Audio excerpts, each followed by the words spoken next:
Qa'una ayatan fi kitabikum law alaina ma'syaral yahudi nuzilat lattakhadna dhalikal yawma 'idan. Wahai Amirul Mukminin, kalian membaca satu ayat dalam kitab kalian. Andaikan ayat itu turun kepada kami, orang-orang Yahudi, maka kami akan jadikan hari turunnya ayat itu sebagai hari raya. Lalu Umar bertanya kepada Yahudi ini, ayat apa yang kamu maksud? Kemudian Yahudi ini mengatakan, Al-yawma akmaltu lakum dinakum wa atmamtu alaikum ni'mati wa raditu lakumul islam madina. Pada hari ini telah aku sempurnakan agama kalian, wa atmamtu alaikum ni'mati, dan aku sempurnakan nikmatku untuk kalian, wa raditu lakumul islam madina, dan aku telah ridha Islam sebagai agama kalian. Kemudian Umar menyebutkan, Wallahi laqad araftu aina nuzilat wa fima unzilat wa kaifa unzilat. Sungguh aku telah mengetahui di mana ayat ini turun, ketika sedang apa Rasulullah SAW beraktivitas pada saat ayat ini turun, dan kapan ayat ini turun. Ayat ini diturunkan pada saat Nabi SAW wukuf di Arafah ketika Haji Wada, sekian bulan sebelum wafatnya beliau SAW. Dan ayat ini menjadi stempel dari Allah bahwa syariat telah sempurna. Yahudi merasa iri. Yang ini menunjukkan bahwasanya dalam kitab suci sebelumnya tidak ada pernyataan seperti ini. Pernyataan bahwa Allah telah menyempurnakan syariat hanya ada dalam Al-Quran. Sehingga mereka sampai mengatakan, andaikan ayat ini turun kepada kami, orang-orang Yahudi, la ja'alna yawma nuzilat aidan, maka kami akan jadikan hari turunnya ayat ini sebagai hari raya. Tapi karena mereka nggak punya ayat yang bunyinya seperti ini dalam teks Taurat maupun kitab-kitab sebelumnya, sehingga ini menjadi salah satu di antara keistimewaan yang diberikan oleh Allah Ta'ala untuk umat Nabi Muhammad SAW. Apa sisi keistimewaannya ketika Allah Subhanahu wa Ta'ala telah menegaskan bahwasanya syariat telah disempurnakan oleh Allah? Bapak lihat, kalau ada notaris membuat perjanjian, membuat kesepakatan, atau apapun itu, nanti kalau ada kolom kosong, diapain Pak sama notaris Pak? Dikasih garis. Bagian bawah ini ada area yang kosong. Apa yang dilakukan oleh notaris? Dikasih garis. Silang. Apa tujuannya? Apa tujuannya? Agar tidak ditambahi. Agar tidak ditambahi. Karena kesepakatan yang sudah dilaporkan kepada notaris ini adalah kesepakatan final antara kedua belah pihak. Maka ketika mereka sudah setuju untuk tidak ditambahi, mereka sudah setuju dan sepakat untuk tidak ditambahi, oleh notaris bagian kosong itu sampai ditulis atau dikasih coret, dikasih garis, agar tidak ditambahi. Sebab kalau sudah menjadi kesepakatan, kalau itu ditambahi, maka jadinya merusak kesepakatan. Ini berkaitan dengan manusia dengan manusia. Bagaimana lagi dengan syariat Allah Subhanahu wa Ta'ala? Maka saat Allah Subhanahu wa Ta'ala telah menegaskan, Allah Subhanahu wa Ta'ala telah menegaskan, Al-yawma akmaltu lakum dinakum, pada hari ini telah aku sempurnakan agama kalian. Itu seperti sebuah pernyataan yang distempel, jangan ditambahi. Karena sesuatu yang sempurna ketika ditambahi, merusak. Kita punya dua mata, sempurna nggak Pak? Sempurna. Kalau misalnya Bapak dikasih satu mata, tambahan mau ditaruh di belakang Pak, kayak spion. Mau Pak? Tidak. Ini baru ciptaan Allah. Yang ciptaan Allah ini, Allah berikan kepada hamba sebagai salah satu nikmat. Sehingga kita diciptakan oleh Allah dengan postur yang sempurna, wajah yang sempurna. Walaqad khalaqnal insana fi ahsani taqwim. Sungguh kami telah ciptakan manusia dalam bentuk yang paling sempurna. Dibandingkan dengan binatang, dibandingkan dengan makhluk yang lain, manusia paling sempurna. Dan kita sepakat bahwasanya sesuatu yang sempurna ini kalau diubah, ditambahi atau dikurangi, maka jadinya cacat. Maka syariat Allah Subhanahu wa taala diturunkan oleh Allah untuk hambanya telah Allah Subhanahu wa taala sempurnakan. Sehingga seperti stempel, jangan ditambahi. Dan ini sejatinya adalah kebanggaan bagi kita. Anda bisa bayangkan, andaikan tidak ada pernyataan bahwa syariat telah sempurna, berarti masih membuka peluang untuk ditambahi. Masih membuka peluang untuk ditambahi. Nah, kalau masih membuka peluang untuk ditambahi, kebayang nggak Pak kira-kira agama ini jadi apa Pak? Sehingga yang sini ngaku, aku bermimpi ketemu Nabi SAW, ditambahkan. Yang ini ngaku, aku bermimpi ketemu ini.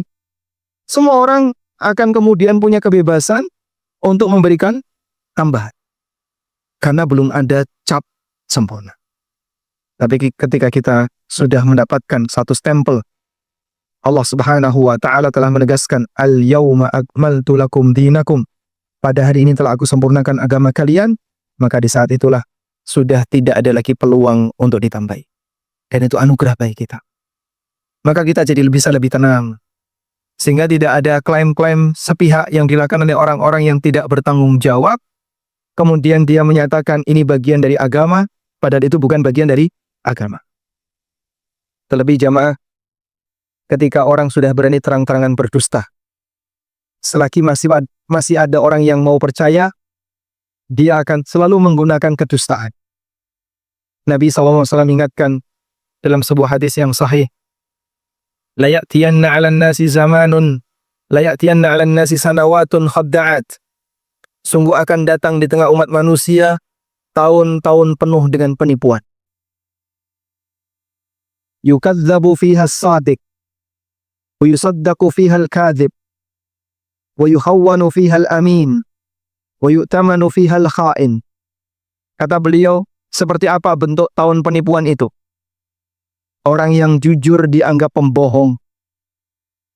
Pembohong dianggap jujur. Orang yang amanat dianggap pengkhianat. Pengkhianat diberi amanat. Lalu Rasulullah SAW mengatakan, وَيَتَكَلَّمُ فِيهِ الرُّوَيْبِضَةِ. Dan di zaman itu, Ruwaibidah angkat bicara. Ila ya Rasulullah wa Ruwaibidah. Lalu ada orang yang bertanya, ya Rasulullah, apa yang dimaksud dengan Ruwaibidah? Kata Nabi SAW, Ar-rajulu tafah yatakallamu fi mas'alatil ambah. Ruwaibidah adalah manusia bodoh, tidak ngerti agama, tapi dia bicara masalah umat. Apakah Anda sudah merasakan zaman seperti ini? Sudah merasakan belum, Pak? Sudah merasakan? Anda sudah merasakannya? Inilah salah satu di antara bukti kebenaran apa yang pernah disampaikan oleh Rasulullah SAW. Dan mungkin nanti semakin jauh dari zaman nubuwah, makin parah keadaannya. Sehingga kalau sekarang Anda sudah merasa capek mendengarkan aneka kedustaan yang tersebar dari beberapa orang yang tidak bertanggung jawab, tapi dia dikasih mimbar, nanti akan lebih parah lagi. Sebagaimana disebutkan dalam hadis dari Bukhari dari Anas bin Malik radhiyallahu anhu, Nabi SAW pernah mengatakan, "Innahu la ya'ti zamanun illa wa kana ba'dahu syarrum min." Sesungguhnya tidaklah datang satu zaman kecuali zaman setelahnya lebih buruk dibandingkan zaman sebelumnya. Maka berdoalah kepada Allah agar Allah jauhkan kita dari tahun-tahun suasana tahun kedustaan semacam ini, sehingga kita dipilihkan oleh Allah komunitas yang selalu komitmen menjaga kejujuran agama, guru yang selalu komitmen menjaga kejujuran dan kebenaran ketika menyampaikan ilmunya, dan komunitas yang selalu berusaha untuk menjaga puncak adalah kedustaan atas nama baik. Inna kadzibatan 'aliyan falyatabawwa maq'adahu minan nar. Barang siapa yang berdusta atas namaku dengan sengaja, siapkan tempatnya di neraka. Kok bisa pakai gitu, Pak? Ilustrasi sederhananya seperti ini. Kalau ada orang berdusta atas nama Pak RT, kira-kira siapa yang mendapatkan dampaknya? Pak RT. Kalau orang berdusta atas nama Pak Camat, Siapa yang dapat dampaknya? Satu kecamatan. Dusta atas nama wali kota. Siapa yang dapat dampaknya? Satu negara. Dan kalau orang berdusta atas nama Nabi, sewaktu selama hadis ini masih tersebar, maka mungkin bersumber dari hadis palsu. Yang buat mungkin ada di daratan Iran atau Irak, jauh Indonesia. Tapi hadis tersebar, hadis bumi yang lainnya. Maka berdusta. Kasih peringatan. Inna kadzibatan alayya lal. Berdusta atas namaku itu tidak sebagaimana berdusta atas nama kalian. Man kadzaba alayya muta'ammidan falyatabawwa maq'adahu minan nar. Siapa yang berani berdusta atas namaku, berani berdusta atas namaku, maka siapkan tempatnya di neraka. Baik. Selanjutnya, ma'asyiral muslimin, kita punya tugas bersama untuk punya tugas mengawal kemurnian syariat. Anda bersedia atau tidak? Bersedia. Pertama, dua manusia ingin mengurak. Menjaga kemurnian berarti menjaga sunnah gaskah. Bahwa dia telah menyempurnakan Azza wa Jalla ala hadhil ummah. Haitsu akmala barikat. Karena sudah sempurna, kata beliau, agama yang lain selain Islam. Wala ila nabiyyin ghairi nabiyihim. Ditemukan Taurat yang asli karena Allah Subhanahu wa taala sudah sediakan Al-Qur'an. Kamu mau cari apa di sana? Ya, kita Al-Qur'an. Kamu mau cari apa di sana? Ya, kita beramal dengan itu. Tak.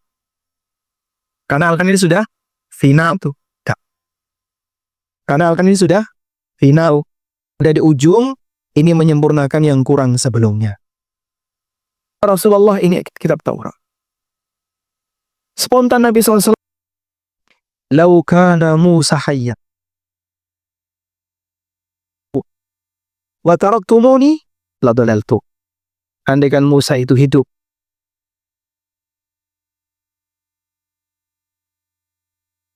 dan kalian meninggalkan aku, la dal. Jadi cukup Nabi yang terakhir ini yang disebut Muslim itu belajar kitab-kitab suci sebelumnya. Ya? Boleh atau tidak? Ya, keliru. Karena Allah Subhanahu wa taala telah lengkap. Dan sehingga kelengkapan itu menjadi maka saya tidak butuh yang lain. Orang ketika melakukan buang air dan ajal, oh ya, kami. Rasulullah SAW, kita tidak boleh istijmar dengan menggunakan batu kurang dari 3 biji. Sehingga beliau tampakkan justru seperti ini bukti bahasanya ajaran ini sangat sempurna.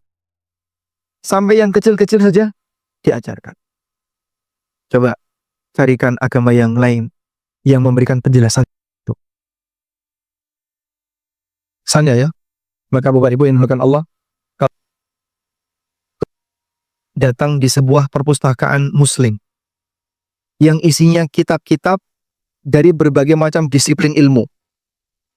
Yang paling gampang diakses dengan jumlah cukup besar, perpustakaan Masjid Nabawi yang ada di kurang lebih pintu 9 kalau tidak salah ya. Maktabah Masjid Nabawi. Itu sebenarnya perpustakaan yang masih relatif kecil. Tapi koleksi bukunya ribuan. Nanti ilmu Quran ada sendiri, ilmu tafsir ada sendiri, bab masalah tajwid ada sendiri, dipecah-pecah menjadi banyak disiplin ilmu kecil-kecil, dan mau madzhab apa? Oh, madzhab Syafi'i ada sendiri, madzhab Maliki ada sendiri. Agama selain Islam. Oh, ini bukan bukti kebenaran ajaran Islam. Mau pakai bukti apa lagi? Mau pakai bukti apa lagi?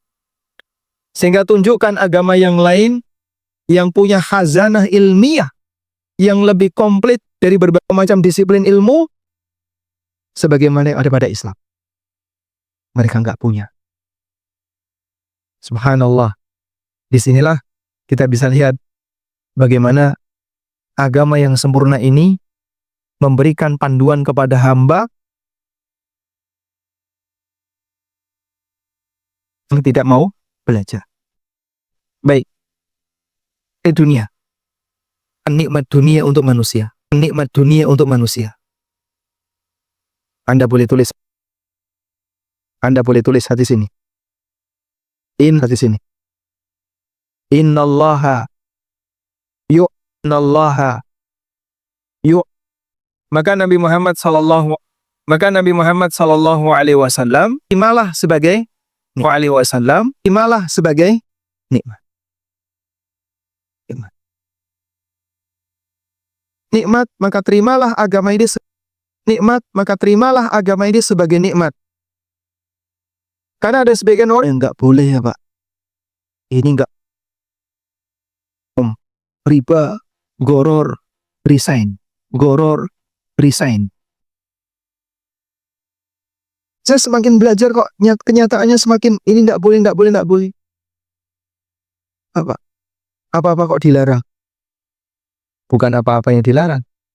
Saking banyaknya orang ini yang haram. Itu kebenaran, maka dia ketabrak banyak pas. Itu karena saking apa? Nggak mau tahu dan dia tidak mau pelajari, dia nggak ngubris, mau ada aturan. Dan itu bahaya. Ada banyak orang yang ketika dia belajar agama, itu rasanya dia seperti ada. Coba saya berjamaah yang setelah belajar agama, kenal halal haram, kenal mana yang boleh, mana yang dilarang. Apakah hidup Anda makin kelaparan? Alhamdulillah. Menurunkan agama ini untuk menyusahkan hamba. Tapi Toha ikal Qur'ana litashqa. Yang takut belajar agama, nanti kalau saya belajar ini kan dengerin ustadznya, ketemu ustadz. Subhanallah, agar kau selamat ketika kau di akhirat. Tapi semuanya kok serba tidak boleh. Agama diturunkan oleh Allah bukan dalam rangka untuk menyusahkan. Tapi agama diturunkan oleh rangka untuk memberikan kebaikan. Sehingga kenapa riba itu dilarang? Karena dia kedoliman yang besar. Sebab dolim yang dilegalkan, orang melakukannya tidak pernah karena merasa apa? Legal. Maka oleh syariat riba diharamkan dengan ancaman besar. Apa ancamannya? Ditantang perang oleh Allah dan Rasulnya. Belum lagi kasus yang lain. Maka karena umumnya sebagai ada. Masalah bagaimana cara kita menerima sebuah keterangan. Ada sebagian orang yang ketika belum materinya kayak gini. Pak Ustadz, haram Pak Ustadz. Nah, saya rencananya mau nyebut itu ya Pak. Wah, salah ngundang kami ini. Allah gambarkan dalam Al-Quran posisi orang yang ketakutan. Ka'annahum umurun mustanfira farrat min qaswar.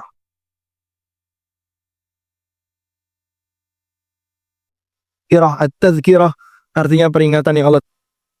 Mu'ridin, berpaling, paling dari peringatan Allah. Mereka takut. Farrat min qaswara, yang lari dari kejaran si. Pengumuman kajiannya itu baru ditempel. Dia baca. Akhirnya, kapan tuh? Oh, tanggal sekian. Pindah masjid. Subhanallah. Karena orang itu khawatir pada yang dia rasa itu bertentangan dengan aktivitas sehari-hari dia. Baik. Lalu di bagian akhir dari ayat ini Allah mengatakan, "Waraditu lakumul Islamah," dan aku ridho sama kalian. Ridho untuk kau jadikan sebagai prinsip hidupmu. Ini kurang lebih mirip seperti tadi. Allah sebut sebagai nikmat, tapi ada orang yang menyebut aturan itu sebagai adab. Cara dia bersikap, layaknya aturan itu adalah adab. Allah telah meridhoi Islam untuk dia, tapi dia gak senang dengan aturan syariat Islam. Sehingga dia ketika belajar pilih-pilih. Saya yang ini mau, yang ini tidak mau, yang ini mau, yang ini tidak mau. Berarti sejatinya dia belum ridho 100% dengan agamanya. Fa innahu dinul ladzi radiyallahu wa habbahu wa ba'atsa bihi afdhala rusulihil kiram. Karena Islam merupakan agama yang telah Allah ridhoi. Allah mencintainya dan Allah utus untuk membawa ajaran syariat Islam ini seorang rasul yang paling mulia. Wa anzala bihi asyrafa kutubihi, dan Allah turunkan kitab yang paling mulia yang memberikan ajaran, yang mengajarkan prinsip-prinsip agama Islam. Sehingga Allah pilihkan kitabnya kitab terbaik, nabinya nabi terbaik. Tapi ada banyak orang yang dia tidak ridho dengan ketetapan Allah Subhanahu wa taala. Fenomena-fenomena tidak ridho cukup banyak kita jumpai di masyarakat ya. Mereka keberatan ketika diberitahu tentang ajaran syariat Islam. Ada yang bentuknya dengan ditambah-tambahi sesuai dengan keinginan pribadi. Ada yang bentuknya ditambah-tambahi dengan aneka ajaran yang berasal dari luar. Bahkan di antaranya adalah dicampur dengan budaya. Dicampur dengan apa? Budaya. Dan itu bahaya. Karena kalau agama sudah dicampur dengan budaya, nggak bisa dibedakan mana yang benar, mana yang salah. Akhirnya masyarakat ngikutin itu seperti agama, padahal aslinya budaya. Masyarakat mengikuti itu seperti agama, padahal aslinya itu budaya. Yang mereka amalkan itu bukan agama, tapi yang mereka amalkan adalah budaya. Karena ditambahi, Pak. Karena itulah Allah Subhanahu wa taala melarang kerasnya bagi siapapun yang dia beragama, jangan sampai mencampurkan budaya ke dalamnya. Allah Subhanahu wa taala menyebutkan bahwasanya orang tidak boleh talbisunal haqqa wala talbisul haqqa bil batil wa taqtumul haqqa wa antum ta'lam. Janganlah kalian mencampurkan antara kebenaran dengan kebatilan. Padahal kamu tahu mana yang benar, mana yang salah. Wa taqtumul haqqa, dan kalian sembunyikan kebenaran itu. Wa antum ta'lamun, dan kalian ngerti kalau itu adalah sebuah kebenaran. Dan ini noda-noda yang terjadi disebabkan karena tangan-tangan orang yang tidak bertanggung jawab. Selanjutnya, dalam keterangan dari Ibnu Abbas radhiyallahu anhu yang dikutip oleh Ibnu Katsir, saya bacakan keterangan Ibnu Abbas. Akhbarallahu nabiyahu sallallahu alaihi wasallam wal mu'minin annahu akmala lahumul iman fala yahtajuna ila ziyadatin abada. Allah telah memberitahukan kepada nabinya sallallahu alaihi wasallam dan orang-orang yang beriman bahwa dia telah menyempurnakan iman mereka dengan agama ini. Fala yahtajuna ila ziyadatin abada, sehingga selamanya tidak butuh untuk ditambahi. Selamanya tidak butuh untuk ditambahi. Wa qad atammahu Allah, dan Allah telah menyempurnakannya.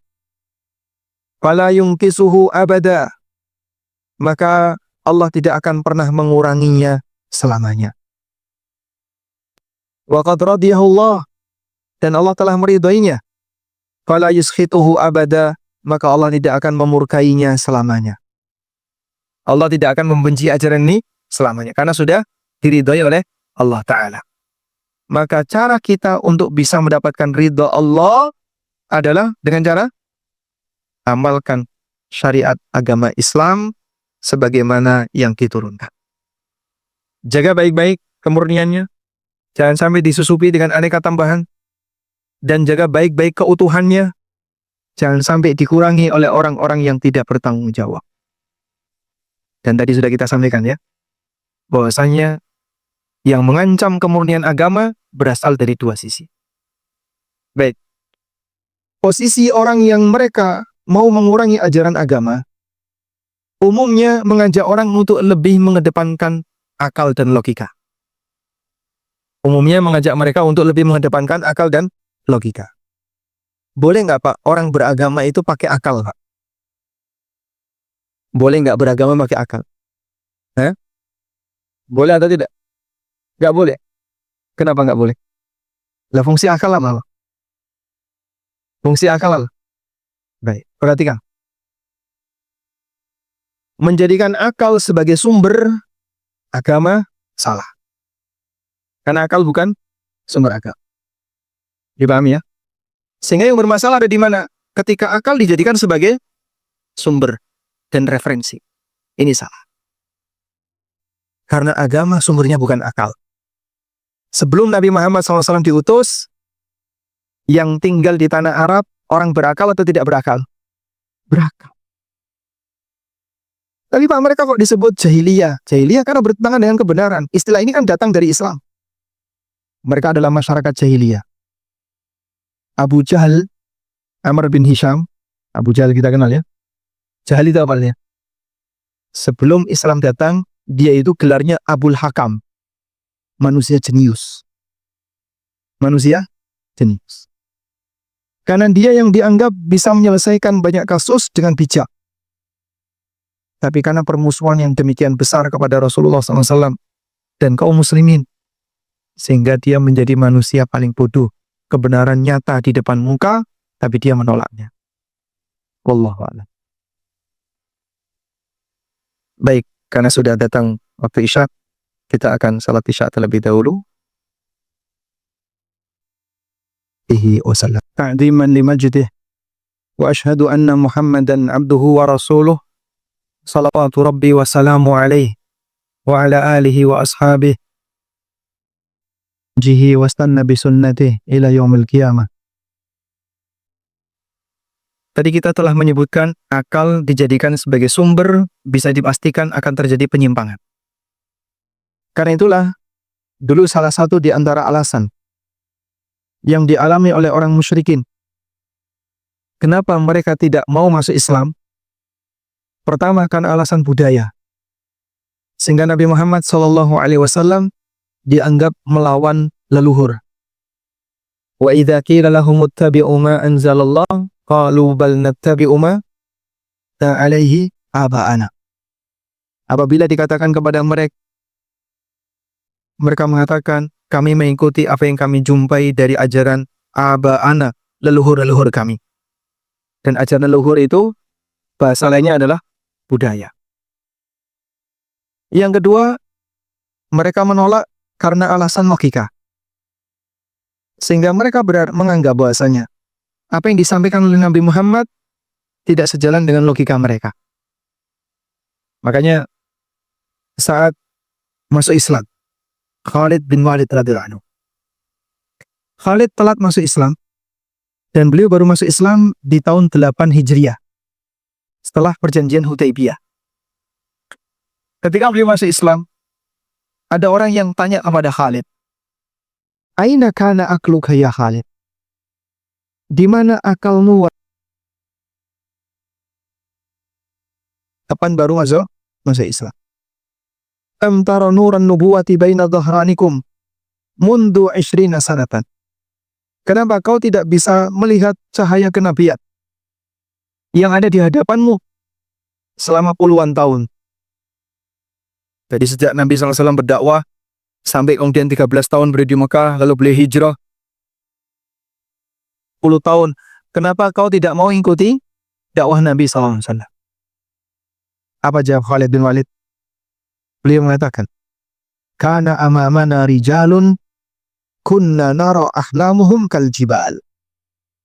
Di tengah kami ada beberapa orang yang kami menganggap bahwa akal mereka itu seperti gunung. Kami anggap akal mereka seperti gunung. Itu yang menghalangi manusia seperti Khalid bin Walid untuk mau mengikuti ajaran Nabi Muhammad SAW. Ada beberapa hal yang dianggap tidak masuk akal. Di antaranya, bagaimana mungkin manusia yang sudah mati, sudah jadi tanah, bisa dihidupkan kembali? Makanya Al-As bin Wa'il, salah satu tokoh orang musyrikin, dia pernah membawa tulang orang yang sudah mati, ditaruh di hadapan Nabi SAW. Lalu dikatakan, Qala man yuhyil 'idhama wa hiya ramim. Siapa yang akan menghidupkan tulang ini ketika tulang ini sudah jadi tanah? Maka akal mereka menolak. Bagaimana mungkin sudah hancur jadi tanah bisa dihidupkan kembali? Mereka lupa kalau Allah Maha Kuasa. Qul yuhyiha alladzi ansha'aha awwala marrah. Katakan Nabi Muhammad, yang menghidupkannya adalah zat yang pertama kali menciptakannya. Maka sebagaimana dia kuasa untuk menciptakan manusia sebelum ada, dia juga kuasa untuk menghidupkan kembali manusia yang ada kemudian dia mati, setelah itu dihidupkan kembali. Tapi akal mereka menolak. Mereka juga menolak akan adanya surga dan neraka karena tidak kelihatan. Dan mereka menolak berbagai macam hal-hal gaib karena secara logika mereka nggak bisa dinalar. Tidak terdeteksi dengan indera, tidak bisa dibayangkan dengan akal. Gimana bisa dibayangkan dengan akal? Perkara gaib itu hanya bisa diterima melalui berita. Hal gaib itu hanya bisa diterima melalui berita. Justru akal akan mengatakan tidak masuk akal kalau orang memaksakan untuk melogika hal yang gaib. Ini tidak masuk akal. Begitu ya? Makanya keberadaan kelompok pemuja logika. Kita sama-sama punya logika. Saya punya logika, Bapak Ibu juga punya logika. Kita semuanya berakal dan bisa menggunakan logika. Tapi ada sebagian orang yang berlebihan dalam menggunakan logika itu sampai merancang agama pakai logika. Kelompok seperti ini yang pernah diperingatkan oleh Umar bin Khattab radhiyallahu anhu. Beliau pernah mengatakan, "Iyyakum wa ashabar ra'yi fa innahum a'da'us sunnah." Waspadalah kalian terhadap pemuja akal. Fa innahum a'da'us sunnah. Karena mereka itu musuh sunnah. Kenapa disebut musuh sunnah? Karena mereka tidak senang dengan ajaran yang murni. A'yadhumul ahaditsu ayyauha. Mereka kesulitan untuk menghafal hadis-hadis Nabi SAW. Fasu'ilu, maka saat mereka ditanya, fa'aftau bi ghairi ilmin. Akhirnya mereka memberikan fatwa tanpa landasan ilmu. Fadallu wa adallu. Kemudian mereka jadi tersesat dan menyesatkan yang lain. Berawal dari apa? Tidak mau belajar agama dengan maksimal. Maka dalil ini tidak punya, dalil ini tidak punya, dalil tidak punya. Nggak punya dalil, serba nggak punya dalil, pakai akal. Tapi kalau orang bicara masalah agama, aku punya dalil ini, aku punya dalil ini. Subhanallah. Apa yang dia sampaikan punya landasan kuat. Dan sisi ilmiah agama adalah ketika orang bisa menyampaikan dengan dalil. Wallahu a'lam. Walhamdulillahirabbil alamin. Mungkin itu yang bisa kita sampaikan sebagai tambahan. Semoga Allah Subhanahu wa taala menjadikan kita sebagai hamba-Nya yang selalu istiqomah dalam menjaga kemurnian syariat di kehidupan nyata, baik untuk praktek kita pribadi maupun yang bisa kita berikan pengaruh kepada yang lain.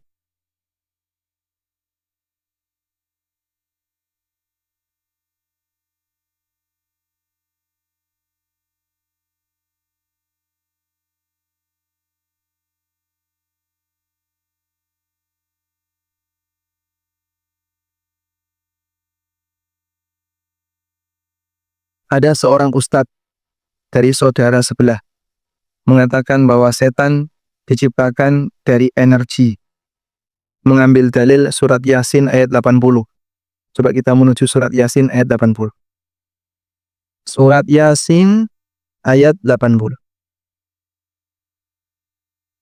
Sudah ketemu, Pak?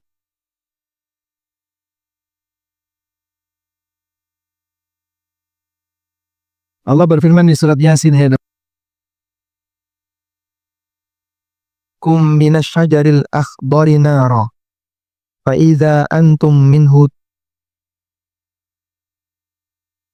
kan untuk kalian api dari pohon yang hijau. Fa idza antum minhu tuqidun, dan seketika itu kalian menyalakannya.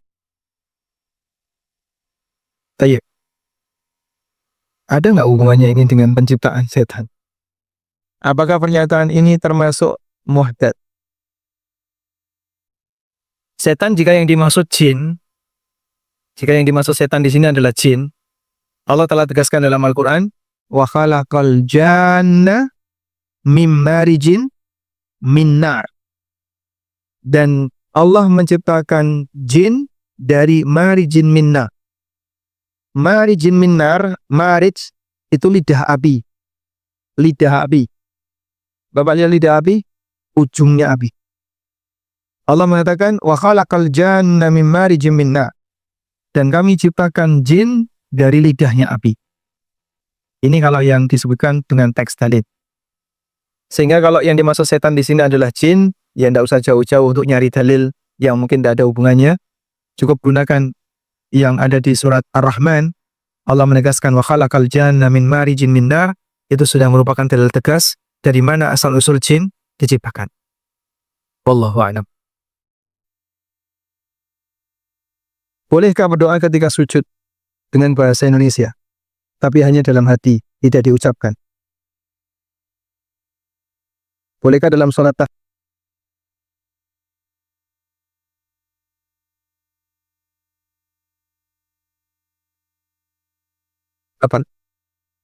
Mengenai satu, boleh dalam sholat dengan doa yang tidak diajarkan dalam Al-Quran maupun hadis. Dan yang kuat, boleh. Ya. Berikutnya yang kedua, jika boleh berdoa dengan dalam sholat dengan doa berbahasa Arab, tapi tidak. Sekarang boleh nggak berdoa sholat dengan bahasa selain bahasa Arab? Ini juga ada khilaf di antara para ulama. Dan wallahu alam, pendapat yang lebih mendekati hukumnya boleh. Apa nggak berbicara? Karena beliau tidak memberikan batasan, maka sebagaimana boleh, demikian pula pakai teks yang lain. Loh, tapi kalau Arab kan kita bisa memahami, Pak, itu boleh. Loh, kenapa? Karena teksnya Arab, sama seperti bacaan Al-Quran juga Arab.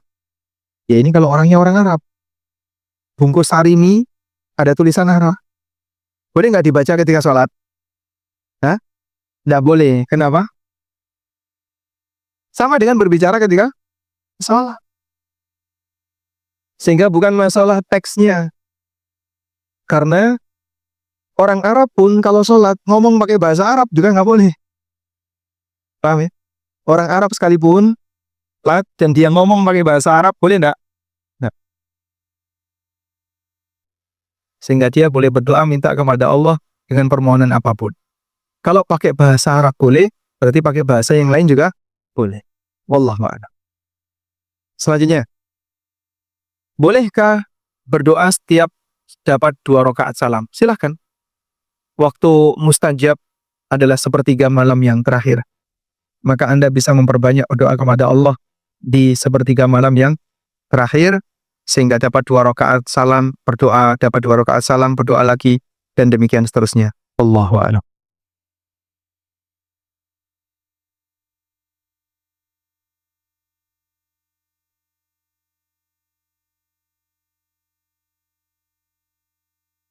Bagaimana sikap kita jika di suatu keadaan ada seseorang yang sedang mengaburkan Islam, membuat Islam itu jadi kabur, nggak jelas.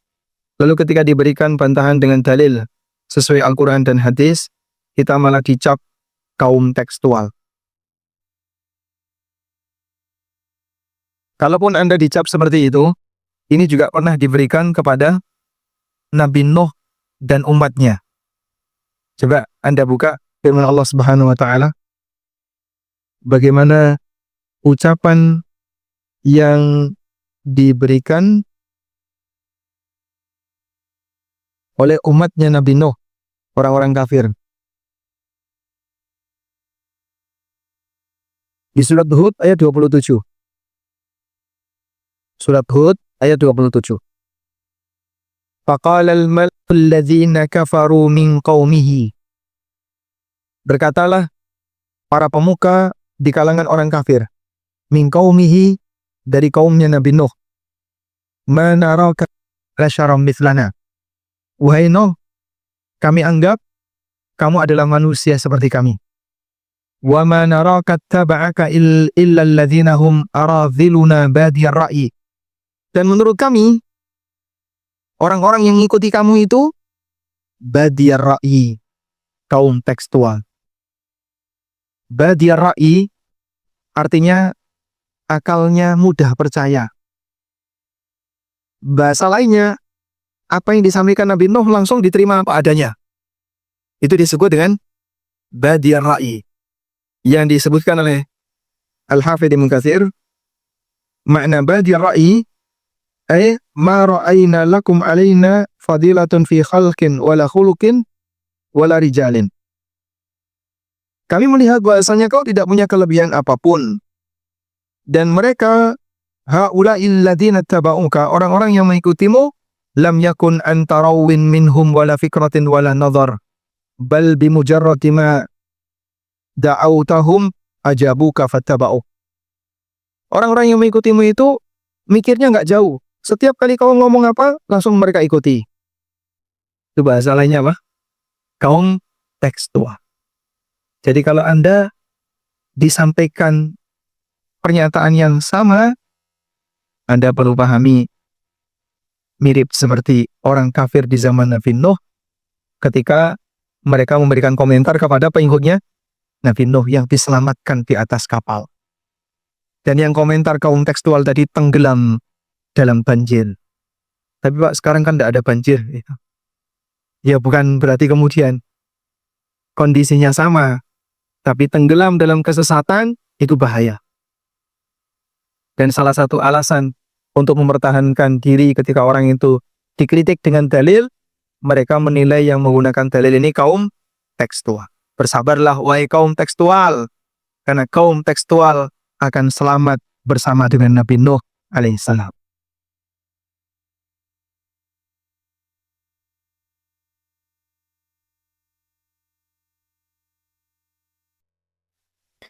Assalamualaikum waalaikumsalam. Mohon doanya agar suami diberi hidayah untuk memenuhi tanggung jawabnya sebagai suami dan bapak yang sesuai sunnah. Suami sesuai sunnah. Kita doakan semoga Allah memberikan suami beliau menjadi suami yang baik. Qadarullah, suami belum pernah memberi nafkah. Ini yang masalah ya. Nabi SAW mengatakan, kafa bil mari ithman ayyudayyi'a may yaqul. Cukuplah orang disebut berdosa apabila dia menyanyiakan orang yang wajib dia nafkahi. Barangkali suaminya ada di sini sehingga beliau bertanya biar menasihati suaminya. Bagaimana menyikapi orang yang menuduh muslim mabuk agama? Menuduh muslim tidak peduli teknologi dan kemajuan. Berbicara, lihat pengetahuan dan teknologi. Sekarang berada di tengah orang kafir karena mereka tidak sibuk belajar agama atau mabuk agama. Sedang muslim tertinggal dengan hanya jadi konsumen saja. Baik. Berkaitan dengan masalah teknologi. Yang lebih penting itu membuat atau menikmati. Saya tanya Pak, dalam masalah teknologi, yang penting itu membuat atau menikmati? Alhamdulillah. Sehingga kita tidak membuat, tapi kita menikmati. Yang penting kan bisa menikmati. Contoh yang lain ya. Berkaitan dengan masalah masakan. Yang lebih penting pintar masak atau bisa menikmati? Yang penting bisa menikmati. Berarti di posisi ini kaum muslimin dilayani. Kaum muslimin dilayani. Sehingga kalau ada orang yang terlalu berpikir dia silau dengan aneka teknologi ya. Wah, ini Jepang maju, mana negara Eropa maju, Amerika. Sudah, negara muslim juga bisa menikmati yang sama dengan cara dia membeli. Dan setelah mereka beli, mereka bisa menikmati. Berarti kan sekarang sama. Mereka menikmati teknologi, kita juga menikmati teknologi. Sudah? Maka yang lebih penting dalam masalah teknologi, bisa membuat atau bisa menikmati? Bisa menikmati. Kalau bisa membuat sendiri Pak, itu juga bagus. Agar kaum muslimin tidak bergantung kepada yang lain. Tapi kalaupun tidak bisa membuat, tidak ada sisi celaan. Karena bukan prestasi yang tinggi kalau hanya sebatas bisa membuat teknologi, tapi di balik itu peradabannya rusak. Apa yang paling dikeluhkan banyak orang di Jepang? Bunuh diri. Mereka tidak mau ngurusi orang tua. Sehingga kasus orang tua mati tanpa ada yang nungguin, banyak. Sehingga banyak sekali ya. Orang di sana yang orang tua mati, sampai 5 hari baru ketemu, sepekan baru ketemu, karena nggak ada yang nungguin.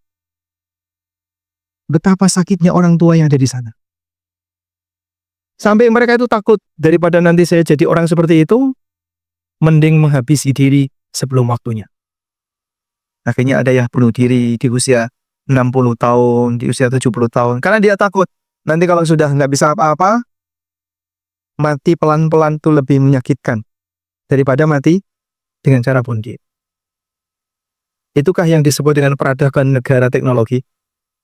Ya, meskipun di sisi lain kita mengakui bagaimana kedisiplinan mereka dan bagaimana keseriusan mereka ketika kerja, tapi di sisi lain ada luka yang sangat menyakitkan di tengah mereka.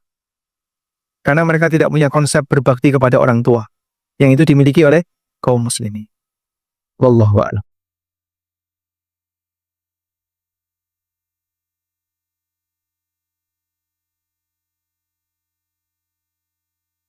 Seorang suami telah melakukan hubungan biologis dengan istri yang sudah jatuh talak 2 dan sedang masa iddah.